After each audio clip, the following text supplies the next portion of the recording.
98% of golfers, they should be using a more forgiving wedge. Would you give me that? That was nasty. Yeah? I wouldn't give you that, no, but it's still rolling. I've seen you putt. A lot of people would drop, what would you say, 5-6 strokes if they weren't chunking it, blading it, because they had a little bit more forgiveness around the green. Hit this last shot.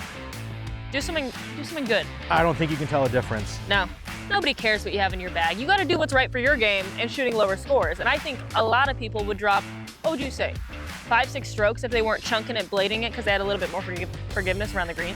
We have the CBZ and the RTZ. One's more of a tour player wedge and the other is more forgiving. Both look great, but Jake, what's your thoughts on these? Yeah, so I think 98% of golfers, they should be using a more forgiving wedge. Agreed. A little bit bigger sole, a little bit more weight behind the face. Everyone instantly goes towards, and I think has for a long time, because there really hasn't been a good alternative. Yeah. For one of these wedges, more forgiving, but the CBZ is awesome. It looks great. If you look at it from the top line, Yeah. I don't think you can tell a difference. No. I think also a lot of people are like, oh, I don't want to look like, maybe I need game improvement clubs, more forgiving clubs. Nobody cares what you have in your bag. You got to do what's right for your game and shooting lower scores. And I think a lot of people would drop, what would you say, 5-6 strokes if they weren't chunking it, blading it, because they had a little bit more forgiveness around the greens? Easily, especially on those full swing shots, a little off the toe, a little off the heel, hair more bounce. But when you look at it, it's just a touch bigger. Yeah.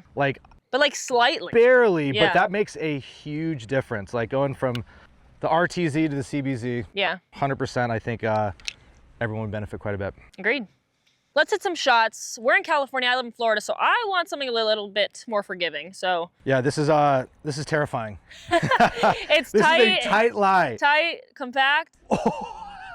Jake's already shanking stuff. That's not great. Stop it, all right. Just trying to get a feel here for it. Yeah, this is nice. I mean, the weight on the back of the club is just, helps it move a little bit easier. Oh, you nipped that nice. Sit. Oh, I'm going straight downhill. I actually hit that great there. You hit that perfectly. That had some spin on it too, but that is just downhill, so it didn't. Another good one. Sit. Hold That up. thing is nipping. Did you see that thing It's just literally grab? stopping. Yeah, I like that. I could make that. I have an uphill putt. Putting's tough, but I could make that. So how are you hitting the shot?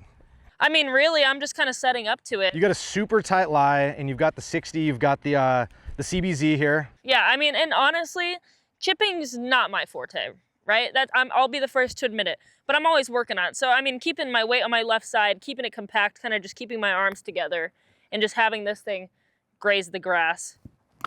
Oh my God, that was your best one yet. That was sick. Oh, baby. Would you give me that? That was nasty. Yeah? I wouldn't give you that, no, but it's still rolling. I've seen you putt. For this shot here, I mean, this is a terrifying lie. I did have some pretty bad chipping yips for a while. Oh, no. Which we'll see if they've gotten fixed since. But one of the keys for me is getting a little bit steeper on the way back and on the way down. So getting that club a little bit more vertical as opposed to sucking it inside and having it come down shallow. If it comes down shallow. Yeah. And there's a big debate out there on this shallow, steep, whatever. But I know for me, definitely pressure on that lead foot, kind of feel like the chest and the eyes, a little bit more ahead of the ball. And then I'm just trying to get super vertical with it and really feel like my head stays tall. Like I get into trouble if my head moves down, right? So you'll see that club obviously move too low, you'll chunk it. I'll give that back to you. So that was, I think this is like a super huge thing for like the majority of golfers is being aware of that head moving up and down. You kind of think of the knees too. And I really struggled with this too for a while, is just letting the head move down. So I really have to feel like I'm standing a little bit taller. Oh, that was saucy. Yeah. And so you're gonna see a little bit more divots with mine because I'm coming down a little bit steeper. Yeah. A little bit more lean. I'm okay with that just because I've chunked so many shots. Like I want this thing coming down steep. And even if I catch it a little low on the face, like that first one, like I'm just so terrified of that. I just never want that to happen again. So yeah, for me, pressure forward, handle forward, just like you talked about. And I'm feeling, you can even feel like there's a little bit more like ulnar to start with, like the wrists are moving down. And then from there, nice and tall. And I know that's a lot of information there. That one, so that's like the miss there. Interesting. Little low. So I think it's fascinating how you're kind of scared to chunk it, but you do take it so steep. Yeah. Kind of counterintuitive, no? So it seems like that, like it's, the steeper you go, the more pressure forward, like that's moving the low point further after the ball. Yeah. So like my club is like, I run into trouble when the low point's too close to the ball. So you want it. So I'm further. trying to get this thing just nice and vertical, pressure forward, and if anything, like I'm never gonna hit behind the ball. If anything, I mean, if that club does move too low, which that's kind of back in the head and the knees, then sure, you can still chunk it, but that's how I've managed. Hey, if it fits, it ships, right? But you're so like right there, right? That's like, if I feel you're low and wide, Yeah. like I'll get that. Really? So like, I never want that ever to happen. So that's how I've gotten a little bit more vertical. If you want to get real technical, the vertical swing plane, I'm trying to get that around like 80 degrees. Oh my gosh. So like a 90-degree vertical swing plane would be like, if you picture like just a straight up and down club moving like that.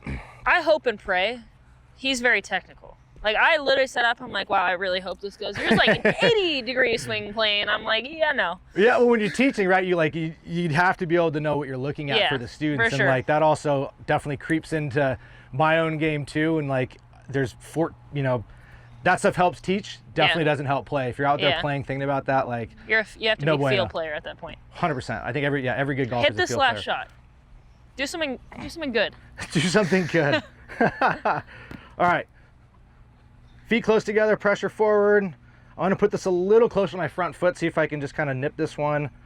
Head tall, and then again a little, like, might make that, might not, but it's not bladed over the green and it's not chunked 2 inches in front of me, so